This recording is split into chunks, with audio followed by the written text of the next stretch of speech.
Hello everybody. Well, today I'm going to get a few harvests in, get those sorted out and talk a little bit about that as we go along. And I've got the results of not so much a trial, just a little test, just something I've always wanted to do and never really got round to doing it. So I'll get the results of that. Now my turnips have done really well this year, so much to the point we normally eat them as we go along. As they grow, we pull them out and eat them. Generally about this sort of size, little golf ball size. Multi-sown these, or a sowed a big row. I've got so many left over, and these are just going to waste if I leave them in the ground for too long. Things will start eating them.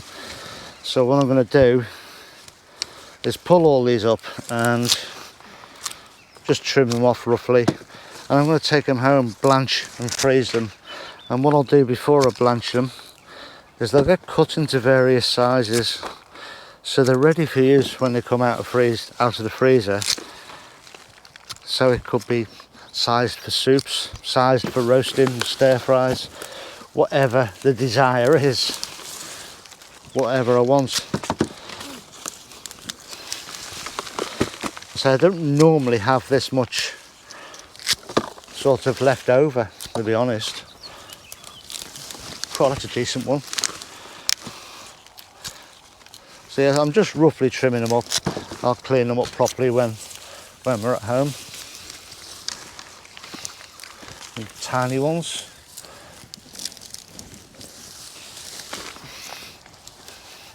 So this will be a good winter staple to pull out and add to the stews, soups, casseroles, those sort of things during those colder winter months.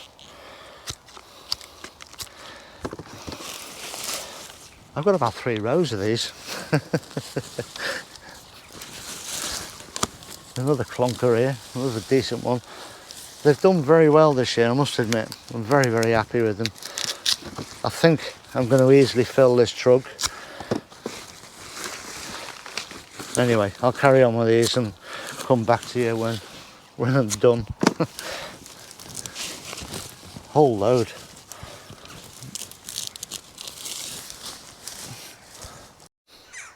So there's my little harvest of turnips, and this is after we've been eating them for a good few weeks now. Some of these can be stored in the fridge to use fresh, and they keep sort of 2 to 3 weeks really. I've not really kept them any longer than that, but that's good enough. The rest of them are going to be prepared, blanched and frozen and bagged up, ready for winter use. I'm very happy with that, to be honest. I don't normally have this many over at this time of the year, and this also gives me this free space to use for other plantings, and also this area, which is another 2 foot of bed on the end of this bit, and that's all weed. It's no dig, but it's still weed. So we'll get that cleared out, and then we'll have a nice little area to use up to the beetroots and parsnips beyond. Very pleased. So this is the first few garlic I've pulled out of this end of the bed, and most of them are of a really, really good size. More than happy with these. There are of course 1 or 2 smaller ones if I can find one. Now that looks a bit smaller, but overall, for what they are for garlic, I'm ecstatic. Now I've got some more to dig up there. I'll just set the camera up and we'll have a quick chat about them.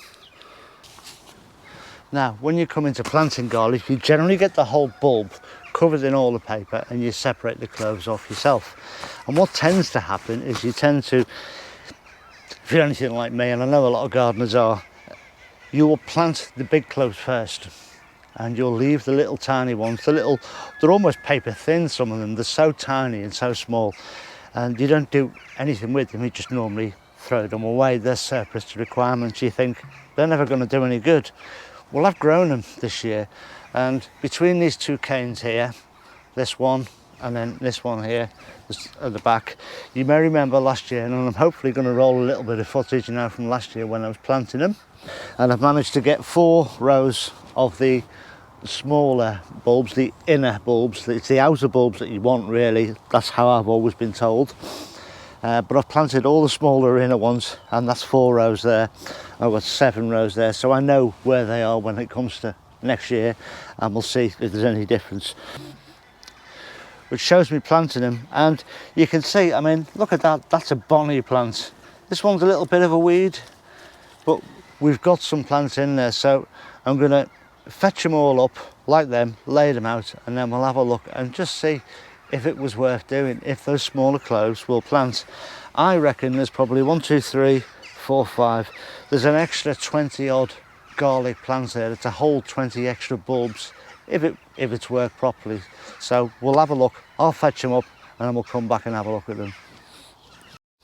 So this is the garlic you've already seen. Good size, very happy with that. The variety is Solent White, as is this. And these were the leftover cloves at the end when I've planted all the decent ones. After you split a whole bulb of garlic apart, you always get left with a few tiny ones, and generally I've always just chucked them away or just shoved them in a hole and not really monitored to see what we get off them. But this whole area between these 4 canes was filled with these, and they've done remarkably well. There are some really nice bulbs there. There's one really tiny one and a couple that are fairly small, but they're still edible, they're still decent bulbs. So there we go, that's a little test. And I should be planting all garlic from now on, regardless of the size of the clove. Very happy with that. Now I can get the rest of this up, and then the elephant garlic. So I've got the rest of that garlic up, and also my elephant garlic, and you can see the size of these things. But there's a couple of things I just want to say. When you're planting onions from sets in the early part of the year, or garlic, you have to be careful of this bit at the bottom. They call it the basal plate, where the roots grow out of. You've got to be careful when you're planting them so that you don't damage it. And when you're digging them up, you've got to dig them up as opposed to pulling them, because if you pull them, those roots will pull and snap and will damage the basal plate. There's a very common thing with onions and alliums called white rot. It won't necessarily put white rot in it, but it will put a rot in there and mould, and then they'll degrade. If you want these to store, don't pull them up. I part the soil around them and get a trowel underneath and gently tease it up. I don't want to hear roots ripping when I'm doing it, because that's then a damaged basal plate. With the elephant garlic, I've pulled that up a little bit earlier than usual. What happened to me last year is in the ground, these started to unwrap themselves, so the paper covering that's around them started to peel away and the cloves were showing through, and I can show you that here because I've got a few that have done it.